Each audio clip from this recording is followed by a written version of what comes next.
আজকে জগন্নাথ দেবের স্নান যাত্রা, তাই একটা ছোট্ট ব্লগ নিয়ে তোমাদের সামনে চলে এসেছি। আমরা চলে গিয়েছিলাম হরিসভায়। আমাদের এই হরিসভায় প্রত্যেক বছরই জগন্নাথ দেবের স্নান যাত্রা হয়। আর দেখো জগন্নাথ দেব এত কিছু দিয়ে স্নান করে, সেইটাই আজকে তোমাদের সামনে দেখাবার জন্য চলে এসেছি। কীভাবে জগন্নাথ দেবের স্নান যাত্রা অনুষ্ঠান পালন করা হয়। জগন্নাথ দেব অনেক রকম জিনিস দিয়ে স্নান করে। প্রথমে ঠাকুরকে নিয়ে আসা হয়, তারপরে তাকে পুজো করা হয় এবং একে একে দুধ, গঙ্গা জল, ঘি, মধু, তেল, ছাঁচি চিনি, ফলের রস, গোলাপ জল, ডাবের জল, আরও অনেক কিছু জিনিস দিয়ে স্নান করানো হয়। ঝর্নার জল, নদীর জল, আর বিভিন্ন রকম তীর্থের জল, অনেক কিছু জিনিস দিয়ে অনেক রকমের জিনিস দিয়ে জগন্নাথ দেবকে স্নান করানো হয়। এবং সবার লাস্টে জগন্নাথ দেবকে 108 ঘড়া ছোটো ছোটো ঘট আছে, কলসির মতো দেখতে ছোটো ছোটো, সেই মাটি, সেই 108 কলসি জলে জগন্নাথ দেবকে স্নান করানো হয়।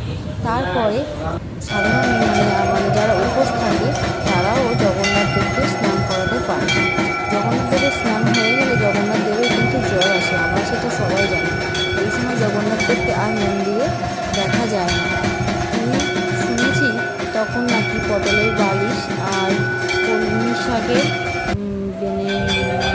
বিছানায় তিনি থাকেন। তখন তিনি কাড়া খান এবং কাড়া খেয়ে সুস্থ হওয়ার পরে আমাদের রথযাত্রা শুরু হয়। এইভাবেই রথযাত্রার আজকে জগন্নাথ দেবের স্নান যাত্রা দিয়ে আমাদের রথযাত্রার শুভ সূচনা হয়। জগন্নাথ দেবের স্নান যাত্রাটা তোমাদের সামনে তুলে ধরলাম,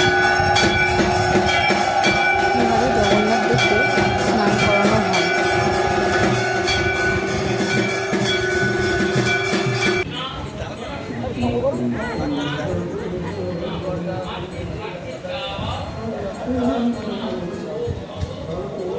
আশা করি ভিডিওটা ভালো লাগবে, কারণ আমরা সবসময় সবাই স্নান যাত্রা দেখতে পাই না। সেই জন্য আমি সকলের জন্য এই ছোট্ট ভিডিওটা করা হয়েছে, যাতে সবাই স্নান যাত্রা দেখতে পায়। কীভাবে ঠাকুরকে স্নান করানো হয় আজকের দিনে।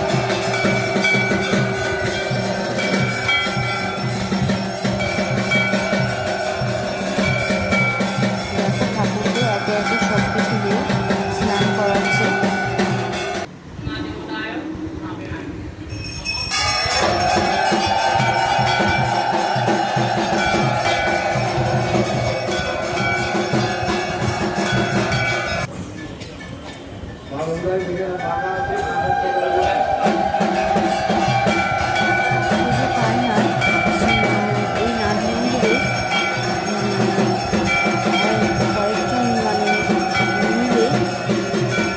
কয়েকজন মিলে ঠাকুরের বইও পাঠ হচ্ছে।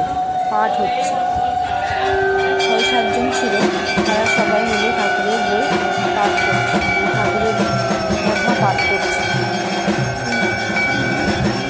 এটা হলো ছাঁচি চিনি।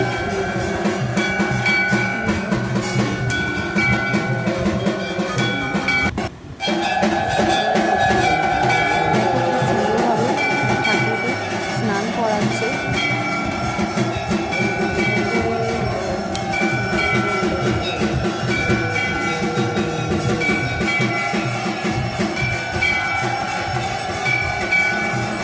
ভিডিওটা বড় আছে, একটা ছোটো, এটা হচ্ছে একটা লং ভিডিও।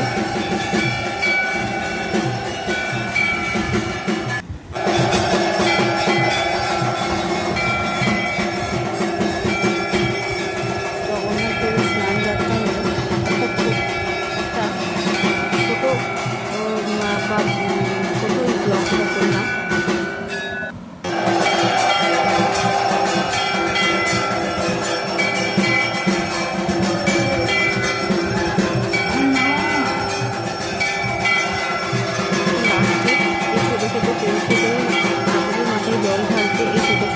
কলসি, 108টা কলসি